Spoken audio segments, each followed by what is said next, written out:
வணக்கம் மக்களே, இது நம்ம நம்பர்ஸ். இன்னைக்கு நம்ம ஓவர் கேட் மன்ஹாவோட அடுத்த சாப்டர்ஸ் தான் பார்க்க போறோம். வீடியோக்குள்ள போறதுக்கு முன்னாடி மறக்காம வீடியோக்குள்ள கொடுத்துட்டு பாருங்க. சோ வாங்க வீடியோக்குள்ள போலாம். நம்ம போன சாப்டர்ஸ்ல என்ன பார்த்துட்டு போனா, நம்ம கிரிட் இருக்கான்ல, இவன் கேசன் கேனியனுக்கு அவனோட ஃபர்ஸ்ட் கிளாஸ் குவெஸ்ட கம்ப்ளீட் பண்ணணும் அப்படின்றதுக்காக போயிருப்பான். இப்போ அங்கேதான் பிராக்மாவோட ஸ்வாட்ஸ்மேன்ஷிப்பை வரைஞ்சு வச்சிருக்காங்க. அதை போய் பார்த்து அதை கத்துக்கிட்டா மட்டும்தான் நம்ம கிரிட்டால இதை கம்ப்ளீட் பண்ண முடியும். இப்போ அங்கேயும் போய் எப்படியோ அது எல்லாத்தையும் கத்துக்கிடுவான். ஆனா அந்த நேரத்துல இவனை பியாரோ பார்க்கணும் வந்திருப்பாரு. இந்த பியாரோ யார் அப்படின்னா, ஆஸ்மோஃபல் அப்படின்ற ஒருத்தனால துரோகம் செய்யப்பட்டு இந்த மாதிரி தனியா சுத்திக்கிட்டு இருக்காரு. இந்த ஆஸ்மோஃபலை பனிஷ் பண்றதுக்காக யாராவது ஒருத்தர் தேவை அப்படின்றதுக்காக தான் தேடிக்கிட்டு இருந்தாரு. இப்போ நம்ம கிரிட்டை பார்த்த உடனே கிரிட் தான் கரெக்டா இருப்பானா அவன்கிட்டையும் கேட்பாரு. ஆனா நம்ம கிரிட் அந்த குவெஸ்ட் கஷ்டமா இருக்கும் அப்படின்னு சொல்லிட்டு அதை அக்செப்ட் பண்ண மாட்டேன்னு சொல்லிடுவா. இப்ப நம்ம கிரிட் பிராக்மாவோட ஸ்வாட்ஸ்மேன்ஷிப்பை காட்டிட்டான் அப்படின்ற காரணத்தினால டைன்ஸ் லைஃப் அவன் கையிலே கொடுத்துருவாரு நம்ம கான். இப்ப அந்த வின்சரோட அட்மினிஸ்ட்ரேட்டர் இருக்கார்ல, அவரு நம்ம கிரிட் கிட்ட ஒரு டிவைன் ஷீல்ட செய்ய சொல்லி அர்ஜென்ட்டா சொல்லுவாரு. நம்ம கிரிட் அவனோட காசு எல்லாத்தையும் போட்டு அந்த டிவைன் ஷீல்ட செஞ்சு கொடுப்பான். ஆனா காசை கொடுக்காம அந்த அட்மினிஸ்ட்ரேட்டர் போயிடுவாரு. என்னன்னு பார்த்தா அந்த அட்மினிஸ்ட்ரேட்டரை ஏதோ மைண்ட் கண்ட்ரோல் பண்ணி வச்சிருக்காங்க, ஒரு யாட்டான் சர்ச்சோட பிலீவர். அந்த காரணத்தினாலதான் அவர் அந்த மாதிரி டிவைன் ஷீல்ட செய்ய சொல்லியிருக்காரு. இப்ப இந்த யாட்டான் சர்ச்சோட பிலீவர் அந்த டிவைன் ஷீல்ட எடுத்துட்டு அங்க இருந்து ஓடி போயிடுவான். இவனை தேடி நம்ம கிரிட்டும் போவான். இதோட தான் நம்ம போன சாப்டர்ஸ் விட்டுட்டு போனோம். இப்ப இதுல இருந்து கண்டினியூ பண்ணுவோம். இந்த ஒரு சாப்டர் ஆரம்பிச்சதும் இப்ப நம்மளுக்கு பெட்ரோ அப்படின்னு ஒரு இடத்த தான் காட்டுவாங்க. இந்த இடத்துல தான் ஜெயின் கில்டுன்னு ஒருத்தவங்க இருக்கானுங்க. இந்த கில்டோட கில்டு மாஸ்டர் கிறிஸ், இவன் தான் யூனிஃபைடு ரேங்கிங்ஸ்ல 3rd ரேங்க்ல இருக்கான். இப்ப நம்ம கிரிட் செஞ்ச ஒரு ஆர்மரை வச்சு இவன் பாத்துக்கிட்டு இருப்பான். அது ஒரு எபிக் ரேட்டிங் ஆர்மரா இருக்கும். ஆக்சுவலா இந்த ஆர்மரை கிரிட் தான் செஞ்சான்றது இவங்களுக்கு தெரியாது. அது ஒரு அன்னோன் மாஸ்டர் கிராஃப்ட்ஸ்மேன் அப்படின்னு சொல்லி தான் டிஸ்கிரிப்ஷன்ல வந்திருக்கும். இப்ப இதை செஞ்சவனை கண்டுபிடிச்சு அவனை தன்னோட கில்டோட சேர்த்துக்கணும் அப்படின்ற காரணத்தினால தன்னோட கில்டு மெம்பர்ஸ் எல்லாத்துக்கும் ஒரு மிஷன் கொடுப்பான். வின்ஸ்டனுக்கு போய் அந்த ஒரு ஆளை கண்டுபிடிச்சு வரணும் அப்படின்னு சொல்லிட்டு. இப்ப இவனுங்க ஒரு பக்கம் தேட ஆரம்பிச்சிருவானுங்களா, இன்னொரு பக்கம் ஜெடகா கில்டும் தேடிக்கிட்டு இருப்பானுங்க. ஆக்சுவலா நம்ம ஜெடகா கில்டு ஏற்கனவே யுஃபிமினாவை போய் கண்டுபிடிச்சிருவானுங்க. ஆனா யுஃபிமினா இவங்க கூட சண்டை போட்டதை பார்த்த உடனே அவ பிளாக் ஸ்மித்தா இருக்க வாய்ப்பே கிடையாதுன்னு சொல்லிட்டு அவளை கண்டுபிடிச்சு அவளை கொல்லணும்னு நினைப்பானுங்க. ஏன்னா அவ என்ன இருந்தாலும் அவங்க கில்டு மெம்பர்ஸ் அடிச்சிருக்கால. இப்ப அவளை ஒரு பக்கம் தேடுவானுங்க, அதே இடத்துல நம்ம கிரிட்டையும் தேடுவானுங்க, அந்த அன்னோன் கிராஃப்ட்ஸ்மேன் யார் அப்படின்னு. இப்ப இதை பத்தி எல்லாம் தேடிக்கிட்டு நம்ம ரேகாஸ் அந்த வின்ஸ்டன்ல சுத்திக்கிட்டு இருப்பான். அப்ப ரேகாஸ் வந்துட்டு நம்ம ஹீரோவை பார்த்துட்டு, இவனை ஏற்கனவே எங்கேயோ பார்த்திருக்கோமே, அந்த கார்டியன் ஃபாரஸ்ட் பார்ட்டி ரைடுக்கு வந்து சேர்ந்துக்கிறேன்னு சொன்னாரு தானே, என்னாச்சு வாரியர், ஏன் இந்த மாதிரி போயிட்டு இருக்கீங்க, ஏன் ரொம்ப கவலையா இருக்கீங்க அப்படின்னு நம்ம கிரிட்டை பார்த்து கேட்பா. நம்ம கிரிட்டுக்கும் இவனை பார்த்த உடனே யாருன்றது தெரிஞ்சிடும். நீ ரேகாஸ் தானே அப்படின்னு சொல்லும் போது, ஆமா என்னாச்சு ஏன் கவலையா இருக்கீங்க அப்படின்னு கேட்பா.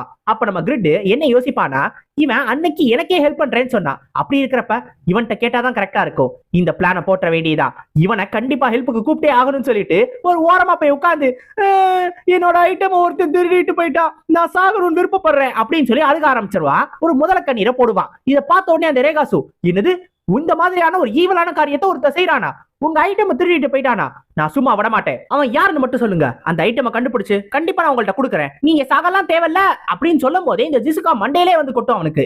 ஏண்டா உனக்கு ஏற்கனவே கில்டுல ஒரு மிஷன் கொடுத்துருக்கேன், நீ சம்பந்தமே இல்லாம இங்க என்ன வெட்டி பேச்சு பேசிக்கிட்டு இருக்கியா, டேய் தம்பி உனக்கு என்ன வேணுமோ அதை நீயே கண்டுபிடிச்சுக்கோடா அப்படின்னு சொல்லிட்டு நம்ம கிரிட்டையும் பார்த்து சொல்லிடும். நம்ம கிரிட் உடனே, ஏமா நீ என்னமா இந்த மாதிரி வந்து பண்ணிக்கிட்டு இருக்க, அவனே ஹெல்ப் பண்ணணும்னு சொல்றான், நீ ஏன் வந்து தடுக்கிற, அவன் ஹெல்ப் பண்ணணும்னு நினைக்கிறத உன்னால எப்படி தடுக்க முடியும் அப்படின்னு கேட்டு இந்த ஜிசுகா கூட சண்டை போட ஆரம்பிச்சிருவான். இதுங்க ரெண்டு மாத்தி மாத்தி கத்திக்கிட்டே இருக்கும். இப்ப ரேகாஸை எனக்கு மட்டும் கொடுத்துரு, ரேகாஸ் வந்தா மட்டும்தான் என்னால இது எல்லாத்தையும் பண்ண முடியும் அப்படின்னு நம்ம கிரிட்டும் கெஞ்ச ஆரம்பிச்சிருவான். அப்ப சுத்தி இருக்கிறவங்க எல்லாரும், இது ஜிசுகா தானே, ஜெடகாவோட கில்டு மாஸ்டர் தானே, இவங்க என்ன இந்த மாதிரி சண்டை போட்டுக்கிட்டு இருக்காங்க அப்படின்னு எல்லாரும் பார்க்க ஆரம்பிச்சிருவாங்க. இவனை அலோ பண்ணலன்னா கில்டோட ரெப்புடேஷன் போயிடும், எல்லாரும் தப்பா பேசுவாங்கன்ற காரணத்தினால ரேகாஸை நீ என்ன வேணாலும் பண்ணிக்கோன்னு நம்ம ஜிசுகாவும் சொல்லிடுவா. இப்ப இவங்க ரெண்டு பேரும் அந்த பக்கம் போனதுக்கு அப்புறம் அங்க இருக்கிற இவங்க எல்லாரும் பேச ஆரம்பிச்சிருவாங்க.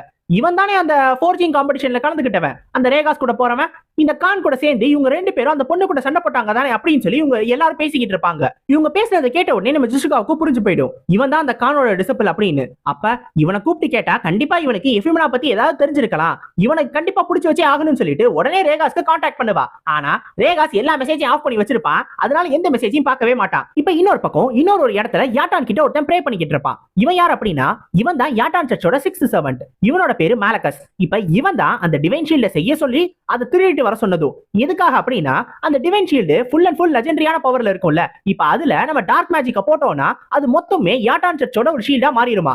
அந்த காரணத்தினாலதான் அதை செய்ய சொல்லி திருடிட்டு வர சொல்லியிருக்கான். அந்த பிளான போட்டதே இவன் தான். இப்ப அதை திருடிட்டு வர சொன்னது மட்டும் கிடையாது, அவன் வின்ஸ்டனோட லார்ட கடத்திட்டு வர சொல்லியிருப்பான். அது யார் அப்படின்னா ஐரின். ஐரினி இவன் தான் கடத்தி வச்சிருப்பா. இப்ப இந்த ஐரின் இருக்கால, இவ அந்த டோரனோட ரிங்க பார்த்தே ரொம்ப ஃபீல் பண்ணிக்கிட்டு இருப்பா.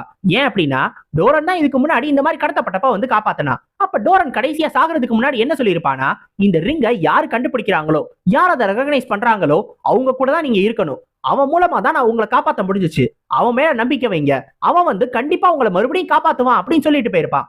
இப்ப அது வேற யாரும் கிடையாது, நம்ம கிரிட் தான். இதே நேரத்துல நம்ம கிரிட்டும் ரேகஸும் நேத்து ஃபுல்லா அவனுங்க நேத்து கிளம்புறானுங்கல்ல, ஃபுல் அண்ட் ஃபுல் மலை எல்லாத்தையும் தேடிட்டானுங்க. ஆனா எங்கேயுமே இந்த யாட்டான் சர்ச்சோட ஒரு ஹைட் அவுட்டோ எதுவுமே கிடைக்கவே இல்ல. திரும்பி அடுத்த நாள் வேற ஒரு மலையில தேடிக்கிட்டு இருப்பாங்க. அப்போ இந்த ரேகா சொல்லுவான், நீங்க என்ன சொன்னீங்க, அந்த டிவைன் ஷீல்ட தூக்கிட்டு போனவன் ஒரு மாதிரி கருப்பு கலர் ஆராவோட இருந்தான் அப்படின்னு தானே சொன்னீங்க. அது கண்டிப்பா யாட்டனோட ஃபாலோவரா தான் இருக்கணும். டிவைன் ஷீல்ட தொடுறான் அப்படின்னா கண்டிப்பா ஒரு ஹை பிரீஸ்டா இருக்கணும். கவலைப்படாதீங்க, அவனை ஈஸியா கண்டுபிடிச்சிடலாம் அப்படின்னு சொல்லி போயிட்டு இருப்பாங்க. இப்ப போன இடத்துல எப்படியோ இவங்களும் அந்த யாட்டான் சர்ச்சோட ஹைட் அவுட்ட கண்டுபிடிச்சிருவாங்க. இவனுங்க எல்லாரையும் பார்த்ததும் நம்ம கிரிட் ஒரு கல்லுக்கு பின்னாடி போய் ஒளிஞ்சுக்கிட்டு, ரேகஸ் கவனமா கேட்டுக்கோ, நம்ம இங்கே ஒளிஞ்சிருந்து அவனுங்க எல்லாரையும் கொஞ்சம் கொஞ்சமா இந்த பக்கம் வர வச்சு கொஞ்சம் கொஞ்சமா காலி பண்ணிடுவோம், அதுதான் கரெக்டான பிளான்னு சொல்லி முடிப்பான். அப்புறம் தான் பார்த்தா அந்த ரேகஸ் பையன் ஏற்கனவே போனதை கவனிப்பான். இந்த ரேகஸ் இங்க உட்காந்து ஒளியறதெல்லாம் கிடையாது, பிளானே டைரக்டா போய் ஃபேஸ் பண்றதுதான். நேரடியா அவங்களுக்குள்ள ஜம்ப் பண்ணி எல்லாரையுமே காலி பண்ணிடுவான். அந்த அளவுக்கு அவன் கொஞ்சம் ஸ்ட்ராங்கான பிளேயர். இப்ப இவனுங்க 2 பேரும் நேரா கேவுக்குள்ள போவானுங்க. ஆனா கேவுக்குள்ள போன உடனே சிஸ்டம்ல இருந்து ஒரு நோட்டிபிகேஷன் வரும், நீங்க 6th 7 மேலக்கஸ் இருக்கிற இடத்துக்கு வந்திருக்கீங்க. இப்ப இந்த இடத்துக்கு வந்த உடனே நீங்க ஃபியர் அப்படின்ற ஒரு டீபஃப்னால உங்களால கொஞ்ச நேரத்துக்கு அசையவே முடியாது அப்படின்னு சொல்லி சிஸ்டம்ல இருந்து ஒரு நோட்டிபிகேஷன் வந்திருக்கும். இது வந்த உடனே இந்த மேலக்கஸ் இவங்களை அட்டாக் பண்ண ஆரம்பிச்சிருவான். நம்ம கிரிட்டுக்கு அவனுக்கு அந்த லெஜெண்டரி கிளாஸ் இருக்கிற காரணத்தினால எந்த டீபஃபும் அவன் மேல ஒர்க்கே ஆகாது. அதனால நம்ம கிரிட் அதுல இருந்து ஈஸியா தப்பிச்சிருவான். ஆனா ரேகஸால அப்படி பண்ண முடியாது. அந்த காரணத்தினால அந்த மேலக்கஸோட அட்டாக்ல நம்ம ரேகஸ் மாட்டிக்கிடுவான். நம்ம ரேகஸ்க்கு நிறைய ஹெல்த் போயிடும். இப்ப நம்ம கிரிட் வேற வழியே இல்லாததுனால மேலக்கஸ் அவன் தான் தனியா ஃபேஸ் பண்ணுவான். ஃபர்ஸ்ட் தன்னோட ஐடியல் டேகர் எடுத்து அதுல வின் பிளாஸ்ட கொடுப்பான். ஆனா அந்த வின் பிளாஸ்ட் அந்த மேலக்கஸ் ரொம்ப ஈஸியா தடுத்துருவான். இப்ப இந்த ரேகஸ் பின்னாடி இருந்து அவனோட ஹெல்த் போர்ஷனை குடிச்சுக்கிட்டு இருப்பானா. அப்ப அந்த கிரிட்டுக்கு ஒரு மெசேஜ் கொடுப்பான். ஏன்னா இவனால மட்டும் தனியா கண்டிப்பா மேலக்கஸை ஃபேஸ் பண்ண முடியாது. கில்டுல இருக்கிறவங்க எல்லாருமே வந்தா மட்டும் தான் முடியும் அப்படின்றதுனால கில்டுக்கு மெசேஜ் கொடுப்பான். ஆனா இவன் மெசேஜ் பண்ண ஆரம்பிச்ச உடனே நம்ம ஜெசுகா வந்து கத்த ஆரம்பிச்சிடும். ஏன்னா உனக்கு நேத்துல இருந்து மெசேஜ் பண்றேன், நீ இப்பதான் உனக்கு கேக்குறியா அப்படின்னு சொல்லிட்டு. இப்ப வேற வழியே கிடையாது, நீங்க சீக்கிரமா வந்தாகணும் அப்படின்னு நம்ம ரேக சொல்லும் போது அப்ப ஜெசுகா அந்த பக்கம் இருந்து சொல்லுவா, நீ அந்த கிரிட்டை எங்கேயும் போக விட்டுறாத, நம்ம தேடிக்கிட்டு இருக்கிற அந்த கானோட டிசிபிள் அவன்தான், அவனுக்கு தான் இஃபுமினா பத்தி தெரிஞ்சிருக்கும், அவன் அங்கேயே பிடிச்சு வை அப்படின்னு சொல்லிட்டு அவளும் சொல்லுவா. இப்ப இவங்க எல்லாரும் இந்த பக்கம் வர ஆரம்பிச்சிருவாங்க.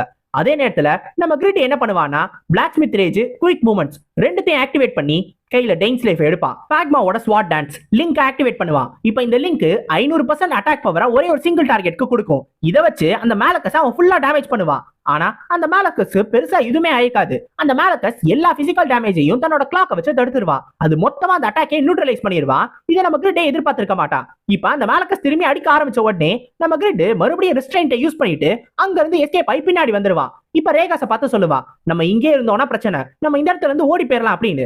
ஆனா ரேகா சொல்லுவான், அதெல்லாம் பிரச்சனையே கிடையாது, ஏன்னா வர வேண்டியவங்க எல்லாருமே வந்துட்டாங்க அப்படின்னு. கரெக்டா அந்த நேரத்துல ஒரே ஒரு ஜஃபாரோ மட்டும் அந்த மேலக்கஸை போய் தாக்கும். யாருன்னு பார்த்தா அந்த ஜிஷுகா தான். ஜிஷுகா கரெக்டான இடத்துக்கு வந்திருப்பா. இப்போ உடனே அவ கிரிட்ட பார்த்து, கிரிட் நீ இங்கே இருக்கணும், இது எல்லாத்தையும் முடிச்சுட்டு வந்து நாங்க உன்கிட்ட பேசணும் அப்படின்னு சொல்லுவா. ஆனா அப்ப கிரிட் உடனே இந்த ஜஃபாரோவை பார்த்துட்டு, இது ஸ்பெஷல் ஜஃபாரோ தானே, இதை நான் தான் செஞ்சேன், நீங்க தான் இது எல்லாத்தையும் வாங்குனீங்களா அப்படின்னு சொல்லி கேட்பா. இப்பதான் ஜிஷுகாவுக்கு தெரிய வரும், இந்த ஜஃபாரோஸை செஞ்சதே இவன் தான், தாங்க தேடிக்கிட்டு இருக்கிற ஆளே இவன் தான் அப்படின்னு. இப்பதான் இது தெரிய வந்திருக்கும். இவனை இங்கே பிடிச்சு வைக்கணும்னு சொல்லி நீ இங்கே இருக்கணும், எங்கேயும் போயிடாத, ரைடு முடிச்சோடனே நம்ம கண்டிப்பா பேசுவோம் அப்படின்னு நம்ம கிரிட்ட பார்த்து சொல்லுவா. இப்ப உடனே அந்த மேலக்கஸும் கேட்பா, நீ ஒரு ஆள் மட்டும் வந்தா என்ன பண்ணிட முடியும், உன்னால என்னை ஹண்ட் பண்ண முடியுமா, உன்னால என்னை காலி பண்ண முடியுமா அப்படின்னு. அப்போட்டே ஜிசுகா சொல்லுவா, நான் எங்க ஒரு ஆள் வந்திருக்கேன், எல்லாருமே பின்னாடி தானே இருக்காங்க, நல்லா கண்ணை திறந்து பாரு அப்படின்னு. பார்த்தா மொத்த ஜெடக்காய்கள் அந்த இடத்துக்கு வந்திருப்பானுங்க.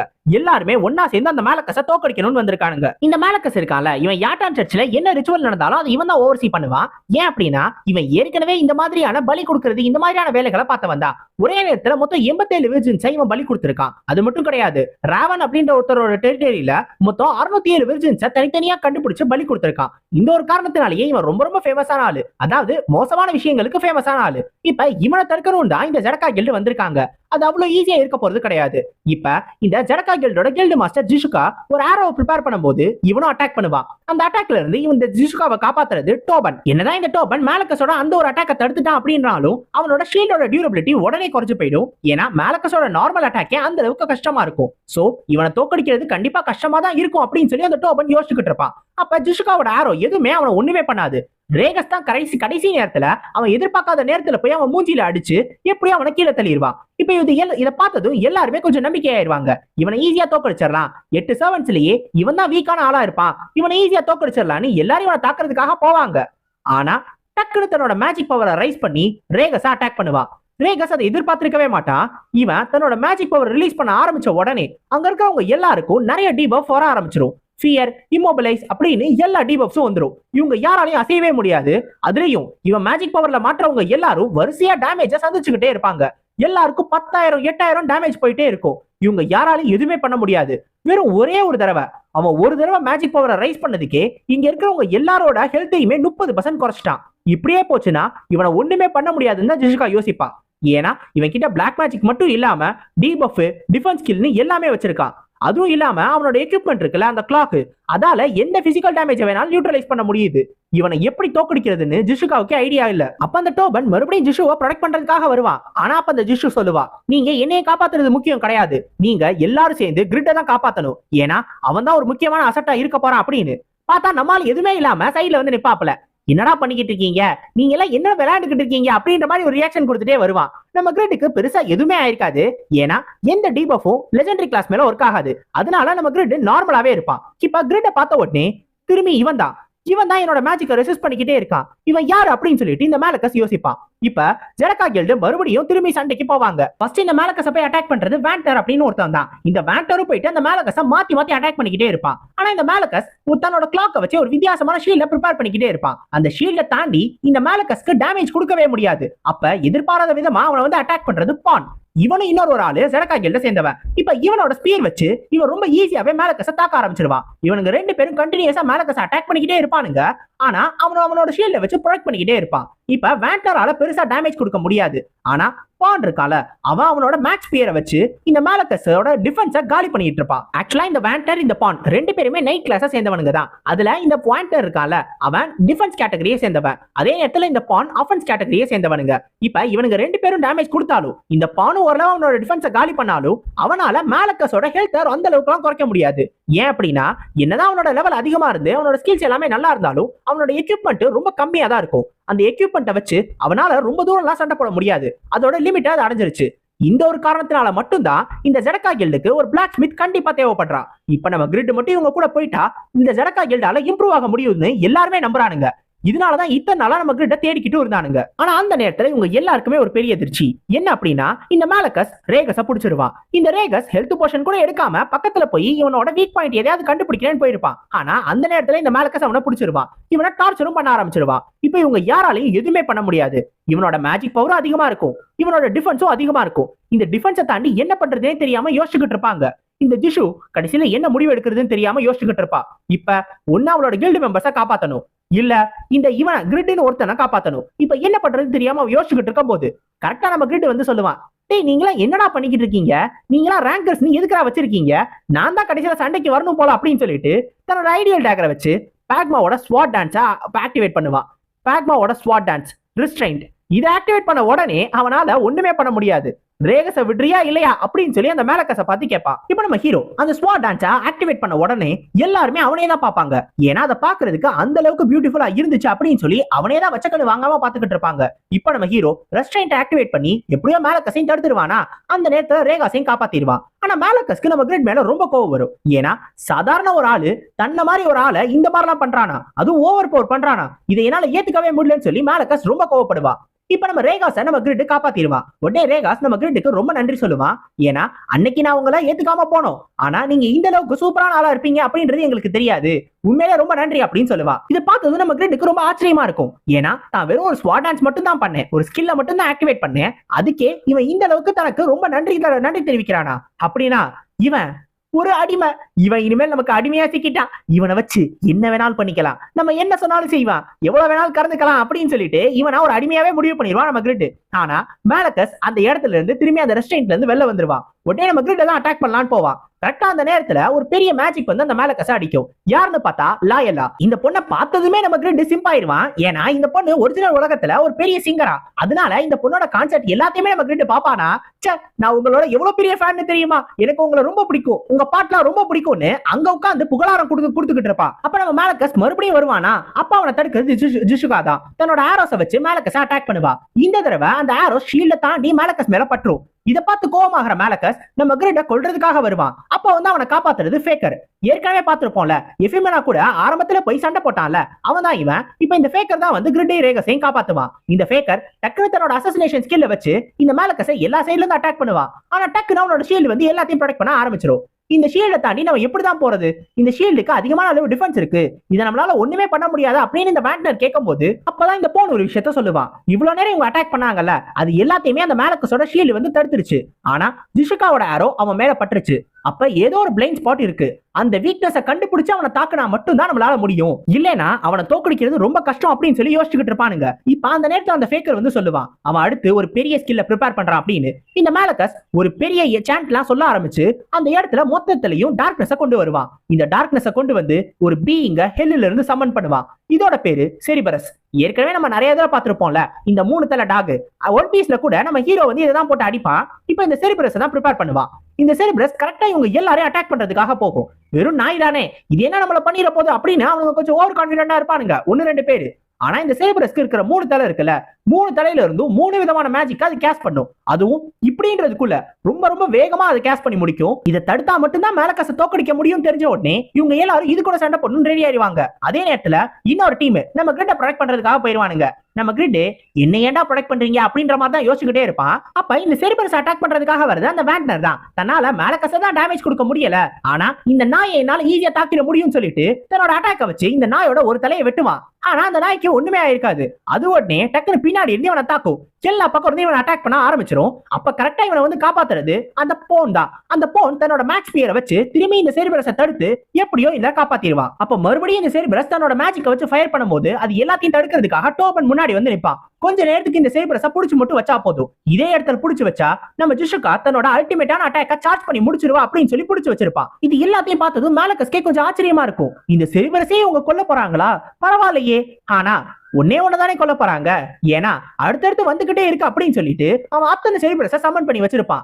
எல்லா செரிபரஸும் மொத்தமா இவங்கள அட்டாக் பண்றதுக்காக வரும். இப்ப ஜிஷுகாவுக்கு வேற வழியே கிடையாது. அவ பீனிக்ஸ் ஆரோவே அனுப்பினாலும் கூட அவளால ஒரு செரிபரஸை தான் கொல்ல முடியும். இது இல்லாம மேலக்கஸ் வேற இருக்கான். இப்ப இத்தனை நாயை சமாளிச்சு மேலக்கஸையும் சமாளிக்கிறதுன்றது கஷ்டம். அதுவும் இல்லாம அவனை எப்படி அடிக்கிறதுன்றது உங்களுக்கு தெரியவும் இல்ல. வேற வழியே கிடையாது. இந்த ரைடு ஒரு ஃபெயிலியர், இந்த ரைடை விட்டுட்டு போறதுதான் நல்லதுன்னு எல்லாருக்கும் சொல்லிடுவா. இப்ப அந்த நேரத்துல நம்ம ஹீரோ முன்னாடி நடந்து வந்து சே நீங்க என்னதான்டா பண்றீங்க அப்படின்ற மாதிரி முன்னாடி வருவான். இவன் முன்னாடி வர வர அந்த ஹெல்த் கீப்பர் இருக்குல்ல அந்த செரிபரஸ், அது எல்லாமே அவனை பார்த்து பயந்து போய் பின்னாடி போக ஆரம்பிச்சிடும். இதுங்கெல்லாம் எதுக்கு பயப்படுது அப்படின்னு சொல்லி மேலக்கஸ் யோசிப்பான். பார்த்தா நம்ம ஹீரோ தன்னோட கையில அந்த டிவைன் ஷீல்ட வச்சிருப்பான். டிவைன் பவர் இருக்கிற காரணத்தினால அதுங்க எல்லாமே நம்ம ஹீரோவை பார்த்து பயந்து பின்னாடி போக ஆரம்பிச்சிருங்க. நம்ம ஹீரோவும் யோசிப்பான் சை லெஜெண்டரியான ஒரு ஷீல்ட செஞ்சுட்டு அதை தேடுறதுக்கு நான் என்னெல்லாம் பாடுபட வேண்டியதா இருக்கு, இதை தான் நான் கையில வச்சிருக்க வேண்டியதா இருக்கு அப்படின்னு சொல்லி யோசிப்பான். இது அந்த ரேரான ஷீல்டு இன்னொரு ஷீல்டா செஞ்சால அதுதான் இது. இப்ப அந்த ஜஃபாரோ மாதிரியே இந்த ஷீல்டு இவன் தான் செஞ்சான் அப்படின்றது தெரிஞ்ச உடனே அவங்க எல்லாருமே ரொம்ப ஆச்சரியப்படுவாங்க. இவன் உண்மையிலே ஒரு பிளாக் ஸ்மித் தானா அப்படின்னு சொல்லி யோசிச்சுக்கிட்டு இருப்பாங்க. அப்ப அந்த நேரத்துல அந்த டோபனும் அந்த ஷீல்ட பார்த்துட்டு இது உண்மையிலே ஒரு சூப்பரான ஷீல்டா இருக்கும், நான் பார்த்ததுலயே கண்டிப்பா இது டாப் 3 ஷீல்ட்ஸ்ல ஒன்னா இருக்கும் அப்படின்னு சொல்லி சொல்லுவான். ஆனா அப்பதான் நம்ம கிரிட் சொல்லுவான் இது வெறும் ஃபெயிலியர் தான், நான் செஞ்ச உண்மையான அந்த பவர்ஃபுல்லான ஷீல்ட அவனுங்க ஏற்கனவே தூக்கிட்டு போயிட்டானுங்க, அதை தான் நான் தேடிக்கிட்டு இருக்கேன் அப்படின்னு. என்னது இதுவே ஃபெயிலியரா, அப்ப உண்மையான ஷீல்டு எவ்வளவு பவர்ஃபுல்லா இருக்கும் அப்படின்னு சொல்லி அந்த டோபன் யோசிப்பான். அப்ப அந்த மேலக்கஸ் இதை பார்த்துட்டு கேட்பான் இது அந்த டிவைன் ஷீல்டு தானே, இதை திருடிட்டு வர சொல்லி தானே நானும் உத்தரவு போட்டேன், அப்படி இருக்கிறப்ப இந்த ஷீல்டு எப்படி ஓன்ட்ட இருக்கு அப்படின்னு. என்னது நீதான் ஷீல்ட திருடிட்டு வர சொன்னியா, டேய் என் ஷீல்ட குடுடா அப்படின்னு சொல்லிட்டு நம்ம கிரிட்டும் கத்த ஆரம்பிச்சிருவான். இப்ப நம்ம கிரிட்டோட ஐடென்டிட்டி அப்படி என்னவா இருக்கும், அவனோட கிளாஸ் என்னவா இருக்கும் அப்படின்னு சொல்லி அவங்க எல்லாரும் அவங்களுக்குள்ள பேசிக்கிட்டு இருப்பாங்க. ஏன் அப்படின்னா கிரிட் ஒரு பிளாக் ஸ்மித் அவன் சொல்லிக்கிறான். ஆனா அதே நேரத்துல ஒரு ஹெவியான ஆர்மர் ஸ்வாட்லாம் வச்சு சண்டை போடுறான். பிளாக் ஸ்மித்தாவும் இருக்கும்போது ஸ்வாடையும் வச்சு எப்படி சண்டை போட முடியும்? அப்ப கண்டிப்பா ஒரு ஹிடன் கிளாஸா தான் இருக்கணும், அது என்னன்றதை நம்ம போக போக தான் கண்டுபிடிக்கணும் அப்படின்னு சொல்லுவாங்க. இப்ப இந்த ரேகஸ் இருக்கால அவன் மேலக்கஸோட அட்டாக்ல இருந்து தப்பிச்சு வந்ததுக்கு அப்புறம் ஃபுல்லா ஹெல்த் போஷனை குடிச்சு தன்னோட ஹெல்த்தை ஃபுல் ஆக்கிடுவான். இப்ப அவன் ஸ்ட்ராட்டஜியை கம்ப்ளீட் பண்ணிட்டானா, அவன் மேலக்கஸோட வீக் பாயிண்ட கண்டுபிடிச்சிட்டேன், அதுக்கு இன்னும் ஒரே ஒரு விஷயம் மட்டும் எனக்கு தேவைன்னு சொல்லி நேரா நம்ம கிரிட்டை பாக்குறதுக்காக போவான். கிரிட் கிட்ட ஹெல்ப் கேட்பான். இப்ப நம்ம கிரிட் உடனே இவங்க எல்லாரையும் பார்த்துட்டு இவங்க எல்லாரும் என்கிட்ட ஹெல்ப் கேட்கறாங்களா, அந்த டாப் ரேங்கர்ஸ் ஒரு பெரிய கில்டு என்கிட்ட ஹெல்ப் கேக்குதா, அப்ப இப்பவே எனக்கு பணத்தோட வாடை அடிக்க ஆரம்பிச்சிருச்சு, இதுதான் எனக்கு கரெக்டான சான்ஸ், முடிஞ்ச அளவுக்கு கறந்துட வேண்டியதா அப்படின்னு சொல்லி நம்ம கிரிட்டோம் ஓகே நான் இதுக்கு ஒத்துக்கிறேன், நான் உங்களுக்கு ஹெல்ப் பண்றேன், ஆனா எனக்கு ஒரே ஒரு கண்டிஷன் இருக்கு, பாதிக்கு பாதி இந்த மேலக்கஸோட டிராப்ஸ்ல பாதிக்கு பாதியை நீங்க என்கிட்ட கொடுத்துடணும் அப்படின்னு சொல்லுவான். இதை கேட்ட உடனே அவனுங்க கோவப்படுவானுங்க, ஏண்டா நாங்க 17 பேர் இருக்கோம், எங்களுக்கு ஒரு பாதி உனக்கு ஒரு பாதியா, இதெல்லாம் என்னோட அநியாயமா இருக்கு அப்படின்னு கேட்கும் போது அதுக்காக என்ன பண்றது, என்னோட ஹெல்ப் வேணா இதான் நீங்க செஞ்சுதான் ஆகணும், அதுவும் இல்லாம நீங்க எல்லாரும் ஒரே கில்டு தானே, உங்களுக்குள்ள நீங்களே பிரிச்சுக்கோங்க, நான் தனியா இல்ல, எனக்கு நீங்க கொடுத்துதான் ஆகணும் அப்படின்னு சொல்லுவான். இப்ப இவங்களும் நம்ம கிரிட்டை அப்புறமா யூஸ் பண்ணிக்கணும், நம்ம கிரிட் கிட்ட இருந்து நிறைய ஐட்டம்ஸ் கேட்கணும் அப்படின்ற காரணத்தினால இதுக்கு ஒத்துக்குருவானுங்க. மேலக்கஸ் என்ன டிராப் பண்ணாலும் கொடுத்துடலாம் அப்படின்னு சொல்லிடுவானுங்க.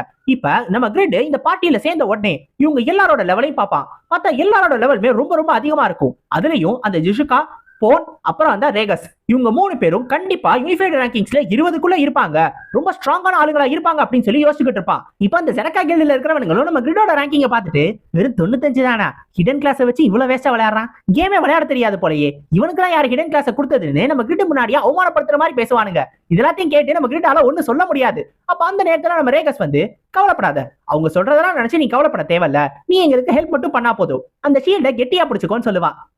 என்ன ஒரு நல்ல மனுஷனா இருக்க, உன் மனசுல தான்டா ஹீரோ இருக்கு அப்படின்னு சொல்லி முடிக்கிறதுக்குள்ள எடுத்து நம்ம கிட்ட ஒரு தூக்கி வீசிடுவான். அட பாவி, இப்பதான்டா ஹீரோன்னு சொன்னேன், அதுக்குள்ள என்னோட பேண்ட்டை ஈரமாக்குற அளவுக்கு தூக்கி வீசிறியே அப்படின்னு பாப்பான். பார்த்தா நேரா நம்ம கிட்ட மேலக்கஸ் கிட்டே தூக்கி வீசிடுவான். இப்ப அந்த இடத்துல ஷீல்ட் இருக்கிறதுனால செரிபஸ் எதுவும் பக்கத்துல வராது. அந்த சான்ஸை யூஸ் பண்ற ரேகஸ் கரெக்டா மேலக்கஸோட பக்கத்துல போவான். தன்னோட ஒரு அட்டாக்கை யூஸ் பண்ணி மேலக்கஸ் அடிக்கிறதுக்காக போவான். ஷீல்ட வச்சு தடுத்துடலான்னு இந்த மேலக்கஸ் யோசிப்பான். ஆனா அந்த அடிச்ச அடி அவனோட மூஞ்சிலே விழுகும். இதை அவனே எதிர்பார்த்திருக்கவே மாட்டான். திரும்பியும் இந்த ரேகஸ் அடிக்க ஆரம்பிச்ச உடனே எல்லா அடியும் ஒரு மேலக்கஸ் மேல பட்டுக்கிட்டே இருக்கும். அப்பதான் இந்த மேலக்கஸ்க்கு புரிய வரும், இது ஏதோ ட்ரிக் தான் அவன் நினைச்சிருப்பான். ஆனா இது ட்ரிக் கிடையாது. அவன் அடிக்க போறதுக்கு முன்னாடி தன்னோட ட்ரெஜெக்டரிய மாத்திடுறான். அதாவது அடி விழுகிறதுக்கு முன்னாடி கரெக்டா எங்க போறானோ அதுக்கு பதிலா வேற ஒரு இடத்துல அடிச்சிடறான். அந்த காரணத்தினாலதான் எல்லா அடியும் அவன் மேல பட்டுக்கிட்டே இருக்கு. அந்த ஷீல்டால ரேகஸோட அடியை தடுக்க முடியல. அப்ப இந்த ரேகஸ் ரொம்ப வேகமா மூவ் ஆகி இந்த மேலக்கஸ்க்கு ஒரு பெரிய அட்டாக்க கொடுத்து ஃபேட்டலான டேமேஜ கொடுத்துருவான். இவங்க எல்லாரும் இதுதான் கரெக்டான சான்ஸ் சொல்லி எல்லாரும் இவனை தாக்குறதுக்காக போவாங்க. நம்ம கிரிட் கிட்ட அந்த நாய் எல்லாத்தையும் விட்டுட்டு போயிருவாங்க. நம்ம கிரிட் நாய் எல்லாத்தையும் மேய்ச்சிக்கிட்டு இருப்பாரு, அந்த பக்கம் இந்த பக்கம், அந்த பக்கம் இந்த பக்கம்னு. இப்ப இத பார்த்த உடனே மேலக்கஸ்க்கு ரொம்ப கோவம் வந்து, வெறும் சாதாரண ஆளுங்க நீங்க என்னையே தாக்க போறீங்களான்னு சொல்லிட்டு தன்னோட மேஜிக் பவரை ரிலீஸ் பண்ண ஆரம்பிச்சிருவான். அப்போ உடனே எல்லாரையும் பார்த்து சொல்லுவான், இனிமேல் கண்டிப்பா உங்களால இந்த பேரியரை தாண்டி ஒண்ணுமே பண்ண முடியாது, இந்த ஷீல்ட உங்களால ஒண்ணும் பண்ண முடியாதுன்னு சொல்லும் போதே கரெக்டா அவனோட மூஞ்சிலேயே தன்னோட ஆரோவை எய்ம் பண்ணி விடுவா நம்ம ஜிஷுகா. இந்த ஒரு ஆரோவும் அவன் மேல பற்றும். அந்த ஷீல்டால ஒண்ணுமே பண்ண முடியாது. இப்ப இவனை தோக்கடிக்கிறதுக்கான ஸ்ட்ராட்டஜி என்னன்றதை இவங்க கண்டுபிடிச்சிட்டாங்க. அது என்ன அப்படின்னா, இந்த மேலக்கஸ் இருக்கால, இவனோட ஷீல்டு எல்லா அட்டாக்ஸையுமே தடுக்கும் தான். ஆனா அதுக்கு அந்த அட்டாக்ஸ் எல்லாத்தையும் இந்த மேலக்கஸ் தன்னோட கண்ணால பார்க்கணும். அதை போக்கஸ் பண்ணா மட்டும்தான் அந்த இடத்துல கரெக்டா ஷீல்ட வச்சு இவனால தடுக்க முடியும். சோ இவன் பார்க்காத இடத்துல பார்க்காத நேரத்துல ஒருவேளை ஒரு அட்டாக் வந்துச்சுன்னா அந்த அட்டாக்ல இருந்து இவனை தன்னால காப்பாத்திக்கவே முடியாது. இப்ப இதுதான் இவனை தோக்கடிக்கிறதுக்கான ஸ்ட்ராட்டஜி. இதை வச்சு கண்டிப்பா இவனை தடுத்துடலாம் அப்படின்னு சொல்லி எல்லாருக்கும் நம்பிக்கை இருக்கும். இந்த மேலக்கஸும் இதை கேட்ட உடனே, நல்லாதான் ஸ்ட்ராட்டஜி எல்லாம் போட்டிருக்கீங்க, ஆனா என்னை உங்களால தடுக்க முடியுமா, அதுதான் கேள்வி அப்படின்னு சொல்லிட்டு தன்னோட பவரை இன்னும் ரைஸ் பண்ணி ஒரு பெரிய அட்டாக்கை யூஸ் பண்ணுவான். Divine punishment. அது பட்ட உடனே அங்க இருக்கிறவங்க எல்லாருக்குமே டேமேஜ் விழுக ஆரம்பிச்சிடும். டிஃபென்ஸ் இருக்கிற டோபன் வேண்டர் அவங்க 2 பேரால மட்டும் தான் கொஞ்சம் சமாளிக்க முடியும். மத்த எல்லாருக்குமே 16,000 17,000 டேமேஜ்னு போக ஆரம்பிச்சிடும். அதே ஒரு சில பேர் கம்மியான லெவல்ல இருப்பாங்கல்ல, அவங்க எல்லாரும் உடனே அந்த அட்டாக் பட்ட உடனே செத்து போயிருவாங்க. இப்ப எல்லாரையுமே அவன் ஒரே ஒரு அட்டாக்லயே காலி பண்ண ஆரம்பிச்சிட்டான். இப்ப இதுதான் தன்னோட சான்ஸ், இதையும் விட்டா வேற வழியே கிடையாது, இவனை தடுத்தே ஆகணும்னு சொல்லி நம்ம ஜிஷுகா தன்னோட அல்டிமேட்டான அட்டாக்க திரும்பி சார்ஜ் பண்ணுவா. ஃபீனிக்ஸ் ஆரோ. அந்த ஒரு அட்டாக் அவனை நோக்கி எய்ம் பண்ணுவா. அந்த அட்டாக் அவன் மேல படும். அது பட்டதுக்கு அவனோட உடம்புல பாதி போயிடும். ஏன்னா அது ஒரு அல்டிமேட்டான அட்டாக்ல அது பாதி போயிடும். இருந்தாலும் அவனுக்கு மானா இருக்கிற வரைக்கும் அவனால ஃபுல்லா ஹீல் ஆகி திரும்பி வந்துட முடியும். இவங்க யாராலையும் எதுவுமே பண்ண முடியாது. இப்ப இந்த வேண்டர், டோபன் இவங்க 2 பேரால மட்டும் தான் மூவ் பண்ண முடியும்ன்ற காரணத்தினால அவங்க 2 பேரும் போய் இந்த மேலக்கஸ அட்டாக் பண்ண ஆரம்பிச்சிருவாங்க. ஆனா அவங்க டிஃபென்சிவ் கேரக்டர்ஸ், அந்த காரணத்தினால இவங்களோட அட்டாக் பவர் பெருசா இருக்காது. அவனை ரொம்பலாம் தடுக்கவே முடியாது. அவன் மறுபடியும் ஹீல் பண்ணிக்கிட்டே இருப்பான். இப்ப இதே நேரத்துல இந்த அட்டாக் பெருசா இன்னொருத்த மேலேயும் படவே படாது. அது நம்ம ஹீரோ கிரிட் தான். ஏன்னா அவன் கிட்ட டிவைன் ஷீல்டு இருக்குல்ல, அதுவுமே அந்த டிவைன் பனிஷ்மெண்ட்டை ஈஸியா தடுத்துரும். அப்பதான் நம்ம கிரிட் ஒரு விஷயத்தை பாப்பான். இந்த பார்ட்டிக்குன்னு ஒரு பஃப் இருக்கும். இவன் ஜெனகா கில்டோட ஒரு பார்ட்டியில சேர்ந்திருக்கான்ல, இப்ப பார்ட்டிக்குன்னு ஒரு பஃப் இருக்கும். அது மூலமா டிஃபென்ஸ், மானானி எல்லாமே இன்க்ரீஸ் ஆயிரும். இதை பார்த்த உடனே நம்ம ஹீரோ இப்ப இதுதான் தன்னோட சான்ஸ் சொல்லிட்டு டெயின்ஸ் லைஃபை வெளில இன்வென்டரியில இருந்து எடுத்துட்டு நேரா மேலக்கஸ அடிக்கிறதுக்காக பக்கத்துல போயிருவான். பாக்மாவோட ஸ்வாட் டான்ஸ் கில். இதை யூஸ் பண்ணி மேலக்கஸ இந்த பக்கம் அந்த பக்கம் ஸ்லாஷ் பண்ண ஆரம்பிச்சிருவான்.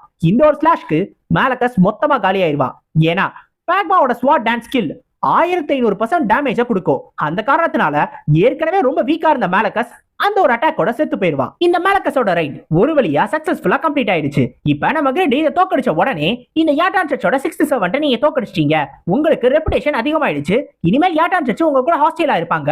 ரெபக்கா சர்ச்ல நீங்க போனாலே உங்களுக்கு மரியாதை கொடுப்பாங்க. உங்களுக்கு நிறைய எக்ஸ்பீரியன்ஸ் பாயிண்ட்ஸ் கிடைச்சிருக்கு அப்படின்னு சொல்லிட்டு சிஸ்டம்ல இருந்து வரிசையா நோட்டிபிகேஷன் வந்துகிட்டே இருக்கும். எல்லா டிராப்பும் மேலக்கஸ் எல்லாமே டிராப் பண்ணிருப்பால, அந்த எல்லா ஐட்டமே பார்ட்டி லீடரான ஜிஷுகாவுக்கு போயிடும். அப்ப இந்த ஜிஷுகா என்ன யோசிப்பானா, இவன் லெவல் 95ல இருந்தாலும் மேலக்கஸே தோக்கடிச்சிட்டானா, யார் இவன் எங்க இருந்து வந்தா அப்படின்னு சொல்லி இவன் நம்ம பெருமையா தான் யோசிப்பா. அப்போ உடனே நம்ம கிரிட் திரும்பி கேட்பான், அடே என்ன என்ன எல்லா டிராப்பையும் பார்ட்டி லீடருக்கு செட் பண்ணி வச்சிருக்கீங்க? என்ன இப்படியே என் ஐட்டம்ஸ் கொடுக்காம என்ன ஸ்கேம் பண்ணலாம்னு பாக்குறீங்களா? ஒழுங்கு மரியாதை ஐட்டம்ஸ் வெளில எடுங்கடா அப்படின்னு சொல்லி கேட்பான். இப்போ உடனே சுத்தி இருக்கிறவனுங்க எல்லாரும் வந்து நம்ம கிட்ட பாராட்ட ஆரம்பிச்சிருவானுங்க. நீங்க சூப்பரா பண்ணிட்டீங்க, மேலக்கஸை நீங்க தோக்கடிப்பீங்க அப்படின்னு சொல்லி நாங்க நம்பவே இல்ல. மேலக்கஸோட ரைடு சக்சஸ்ஃபுல்லா ஆனதுக்கு காரணமே நீங்க தான் அப்படின்னு எல்லாரும் பாராட்டுவானுங்க. இது எல்லாத்தையும் நம்ம கிட்ட கேட்பான். உடனே அவனுங்க பார்த்து, டேய் எனக்கு புரிஞ்சு போச்சு, நீங்க என்ன பிளான் போடுறீங்கன்னு புரிஞ்சு போச்சு. இப்படியே என்னைய பேசி பேசி இப்படியே மைக்கி நீங்க எல்லா ஐட்டம்ஸையும் எடுத்துட்டு ஓடிடலாம்னு நினைக்கிறீங்க. ஒழுங்கு மரியாதை ஐட்டம்ஸ் எடுத்து வைக்கிறீங்களா இல்லையா? இப்பவே கொடுத்துருங்க அப்படின்னு சொல்லி கேட்பான். இப்ப ஐட்டமோட டிஸ்ட்ரிபியூஷன் ஆரம்பிக்கணும். அதுக்கு மேலக்கஸோட டிராப்ஸ் எல்லாத்தையும் செக் பண்ணுவாங்க. மேலக்கஸ் மொத்தம் 3 முக்கியமான விஷயத்த தான் டிராப் பண்ணியிருப்பான். ஒன்னு அவனோட க்ளோக், இன்னொன்னு அவனோட மாஸ்க், மூணாவது அவனோட ஆர்பு. இதுல இருக்கிறதுலே நல்ல ஐட்டம் அந்த மாஸ்க்கும் ஆர்பும் மட்டும் தான். ஏன்னா அந்த க்ளோக் இருக்குல்ல, அது ஒருத்தவங்களோட இன்டெலிஜென்ஸை கொஞ்சம் இன்க்ரீஸ் பண்ணும். அதே மாதிரி மத்த மான்ஸ்டர்ஸ் எல்லாத்தையும், பக்கத்துல இருக்கிற மான்ஸ்டர்ஸ் எல்லாத்தையும் அவங்கள இழுக்கும். அதாவது இதை போட்டிருந்தாங்கன்னா அந்த மான்ஸ்டர்ஸ் எல்லாம் இவங்களை தேடி வரும். இது 2 விஷயத்த மட்டும் தான் அது பண்ணுமே தவிர வேற எதையுமே பெருசா பண்ணாது. இருந்தாலும் நம்ம கிரிட்டுக்கு இவங்க பாதிக்கு பாதி கொடுக்குறேன்னு சொல்லிட்டாங்க. அப்படி இருக்கிறப்ப அந்த பேச்சை மீறக்கூடாதுல்ல. இப்ப நம்ம கிரிட்டா எதை சூஸ் பண்றானோ அதை அவன் எடுத்தது போகதான் இவங்க எடுத்துக்க முடியும். அதனால அவன் கிட்ட மாஸ்க பத்தியும் ஆர்ப பத்தியும் எதுவுமே சொல்ல மாட்டாங்க. நம்ம கிரிட் இதை பார்த்துட்டு செலக்ட் பண்ணிட்டு எனக்கு அந்த க்ளாக்க கொடுங்க அப்படின்னு சொல்லிடுவான். இதை கேட்டதுக்கும் எல்லாருக்கும் ஒரு மாதிரி அதிர்ச்சி தான். ஏன்னா லீஸ்டான வேல்யூ இருக்கிற ஐட்டம் இவன் எதுக்காக கேட்கறான் அப்படின்னு. இருந்தாலும் எல்லாரும் அமைதியாவே இருப்பாங்க. ஏன்னா இதை பத்தி அவன்கிட்ட சொன்னா அவன் மாத்தி கேட்டுட்டானா என்ன பண்றது? அவங்க ஈல்டுக்கு அது கிடைக்காம போயிரும்ல. அதனாலே அமைதியா இருப்பாங்க. அப்ப நம்ம ரேகஸ் தான் என்னானாலும் பரவாயில்ல, உண்மையை சொல்லிதான் ஆகணும், இவன் கிட்ட சொல்லலாம்னு போகும்போது அப்ப ஜிஷுகாவே முன்னாடி வந்து சொல்லிடுவா, அந்த கிளாக் தான் வேல்யூ இருக்கிறதே கம்மியா இருக்கிற ஐட்டம். அதனால உன்னோட ஆப்ஷனை இன்னொரு தடவை யோசிச்சுக்கோ, நீ என்ன கேட்கறியோ அதே நாங்க கொடுத்துறோம் அப்படின்னு சொல்லுவா. ஆனா நம்ம கிரிட் அது அந்த மாதிரி யோசிக்க மாட்டான். ஏன்னா இப்ப அவனுக்கு மானா தேவைப்படும்ல அந்த பேக்மாவோட ஸ்வாட் டான்ஸ் பண்றதுக்கு. இந்த கிளாக்க போட்டுக்கிட்டான் அப்படின்னா அவனுக்கு இன்டெலிஜென்ஸ் இன்க்ரீஸ் ஆகும். அப்ப தேவையான மானா கிடைச்சிரும். அதே மாதிரி இந்த கிளாக்க மட்டும் அவன் போட்டுட்டு போனானா எல்லா மான்ஸ்டர்ஸும் இவனை தேடி வர ஆரம்பிச்சிடும். நம்ம கிரிட் ஈஸியாவே அது எல்லாத்தையும் ஹண்ட் பண்ண ஆரம்பிச்சிருவான். இவனா தேடி போகாம அதுவே தேடி வரும். இதுதான் இருக்கிறதே நல்லது. தன்னால சீக்கிரமா டெவலப் ஆக முடியும்ன்ற காரணத்தினால நம்ம கிரிட் அந்த கிளாக் தான் எனக்கு வேணும், அதை மட்டும் எனக்கு கொடுங்க, மத்த 2 நீங்களே வச்சுக்கோங்கன்னு சொல்லிடுவான். இப்ப நம்ம கிரிட்டுமே கொஞ்சம் புத்திசாலியா மாறிட்டான். கரெக்டான ஐட்டம்ஸை பார்த்து எப்படி செலக்ட் பண்ணும் அப்படின்றது அவனுக்குமே தெரிய ஆரம்பிச்சிருச்சு. இப்ப ஜிஷுகாவும் மத்த ஐட்டம்ஸ்க்கான காம்பன்சேஷனை நாங்க சீக்கிரமாவே கொடுத்துறோம், அதோட அந்த பிளஸ்லி என்ஹான்ஸ்மெண்ட் ஸ்டோன் அப்படின்றத பத்தி பேசுவா.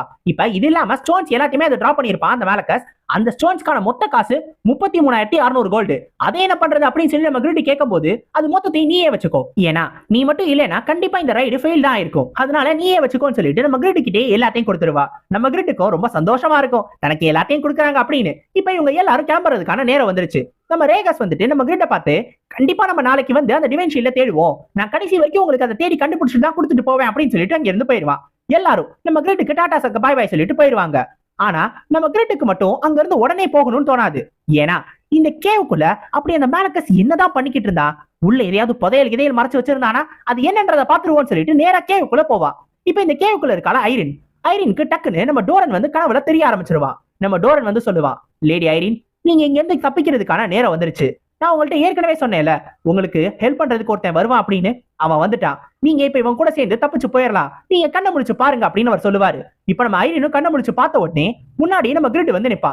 நம்ம கிரிட் அந்த ரிங்க பார்த்துட்டு, இந்த ரிங் டோரனோட ரிங் தானே, இதனாலதான் இது எங்கேயோ பார்த்த மாதிரி எனக்கு தோணிக்கிட்டே இருந்துச்சு. அப்ப அவன் அன்னைக்கு காப்பாத்த ட்ரை பண்ண அந்த பிரின்சஸ் நீங்க தான். இப்ப எனக்கு புரிஞ்சு போச்சு, நீங்க தானே அது லேடி ஐரின் அப்படின்னு சொல்லி கேட்பா. இப்ப ஐரினோட கட்டு எல்லாத்தையும் அவுத்த உடனே நம்ம கிரிட்டுக்கு இன்னொரு கொஸ்டின் ஜெனரேட் ஆயிரும். அது என்ன அப்படின்னா, ஐரினை சேஃபா கொண்டு போய் வின்ஸ்டன் கேசல்ல விட்டுட்டு வரணும். அப்படி விட்டா அப்படின்னா கொஸ்டோட ரிவார்டா அவனுக்கு டோரனோட ரிங்கு கிடைக்கும். அதே மாதிரி ஐரின் கூட மேக்ஸிமம் அஃபினிட்டியை அவன் இன்க்ரீஸ் பண்ணிடுவான். நம்ம கிரிட் இந்த கொஸ்டின் உடனே ஏத்துக்குவான். ஏன்னா அந்த டோரனோட ரிங் இருக்குல்ல, அது இருக்கிறதே ரொம்ப ரொம்ப முக்கியமான ஒரு ரிங். அந்த ரிங்ல தான் நம்ம டோரனோட மெமரிஸ் எல்லாமே இருக்கு. நம்ம டோரன் வாழ்ந்ததுக்கான ஒரு அர்த்தமே அதுதான். அதனால கண்டிப்பா இதை கொண்டு போய் ஆக்ஷன்ல வித்தரணும், எப்படி இருந்தாலும் நல்ல ரேட்டுக்கு போகும், இதை சீக்கிரமா வித்தரணும் அப்படின்னு சொல்லி யோசிச்சுக்கிட்டு இருப்பான். இப்ப அந்த இடத்துக்கு நிறைய அந்த யாட்டான் சர்ச்சோட பிலீவர்ஸ் வர ஆரம்பிச்சிருவானுங்க. ஏற்கனவே அந்த மேலக்கஸ் தோத்து போனால சின்ன சின்ன ஆட்கள் இருப்பாங்கல்ல, அவங்க எல்லாரும் அந்த இடத்துக்கு வந்துருவாங்க. இப்ப இவங்க எல்லாரையும் பார்த்த உடனே, நீங்க கவலைப்படாதீங்க, நான் உங்களை காப்பாத்தி கண்டிப்பா கூட்டிட்டு போவேன்னு சொல்லிட்டு இவங்கள தன்னோட தோல்ல ஏத்திக்கிட்டு நம்ம கிரிட் அந்த இடத்துல இருந்து தப்பிச்சு போக ஆரம்பிச்சிருவான். நம்ம கிரிட் இப்ப லெவல் அதிகம்ன்ற காரணத்தினால அங்க இருக்கிற எந்த பிலீவர்ஸாலையும் நம்ம கிரிட் ஒண்ணுமே பண்ண முடியாது. நம்ம ஐரினுக்கு நம்ம கிரிட் வந்தது ரொம்ப சந்தோஷமா இருக்கும். ஏன்னா டோரன் சொன்ன மாதிரி, டோரன் கடைசியா சொல்லிட்டு போன மாதிரி நம்ம கிரிட் காப்பாத்துறதுக்கு வந்துட்டாங்க. அதனால அவன் ரொம்ப சந்தோஷப்படுவா. அதே மாதிரி நம்ம கிரிட்டுமே ரொம்ப சந்தோஷமா இருக்கா. அவன் சந்தோஷமா இருக்கிறதுக்கான காரணம் வேற. அது என்னன்னு சொல்லி கேட்டீங்கன்னா, இப்ப ஐரின் கூட மேக்ஸிமம் அஃபினிட்டி இன்க்ரீஸ் பண்ணிட்டானா ஐரினை கல்யாணம் பண்ணிக்கிறதுக்கு நிறைய வாய்ப்பு இருக்கு. அதுவும் ஐரின் ஒரு பெரிய லேண்டோட லார்டு. அப்படி இருக்கிறப்ப நம்ம கிரிட் அந்த லேண்டோட லார்டா மாறிடுவான். அவ்வளவுதான், எல்லா டாக்ஸுமே எனக்கு தான், ஐயாவுக்கு தான் டாக்ஸ் அப்படின்னு சொல்லிட்டு ரொம்ப சந்தோஷமா இருப்பான். இப்ப அவங்க எல்லாரையும் தோக்கடிச்சு நம்ம ஐரினி அங்கிருந்து தப்பிச்சு வெளில கூட்டிட்டு போயிருவான். இந்த ஒரு நாள் தான் ஜெடக்கா கில்டுக்கு ஒரு முக்கியமான நாளா இருக்க போகுது. யாட்டான் சர்ச்சோட 6-7 தோக்கடிச்ச காரணத்தினால ஜெடக்கா கில்ட் மறுபடியும் ஃபேமஸ் ஆக ஆரம்பிச்சு திரும்பி அவங்க ஒரு ஸ்ட்ராங்கான கில்ட் அப்படின்றத எல்லாருக்கும் புரிய ஆரம்பிச்சிடும். இப்ப அதே நேரத்துல ஐரினை காப்பாத்திட்டு வெளில கூட்டிட்டு வந்துட்டால நம்ம கிரிட். அப்ப நம்ம ஐரின் கேப்பா நம்ம கிரிட்டை பார்த்து, நீங்க ஒரு பிளாக் ஸ்மித் தானே, அப்படி இருக்கிறப்ப எப்படி இவ்வளவு ஸ்ட்ராங்கா இருக்கீங்க அப்படின்னு. அப்போ உடனே நம்ம கிரிட் சொல்லுவான், நான் ஒண்ணு முன்னாடி மாதிரி கிடையாது, அதுவும் இல்லாம நான் ஓவர் கியர்டு, அதனாலதான் ஸ்ட்ராங்கா இருக்கேன் அப்படின்னு. இப்ப இந்த ஒரு நாள் தான் நம்ம கிரிட்டுக்கு ஒரு முக்கியமான நாளா அமைய போகுது. இன்னையில இருந்து அவனோட வாழ்க்கை கொஞ்சம் கொஞ்சமா மாறப்போகுது.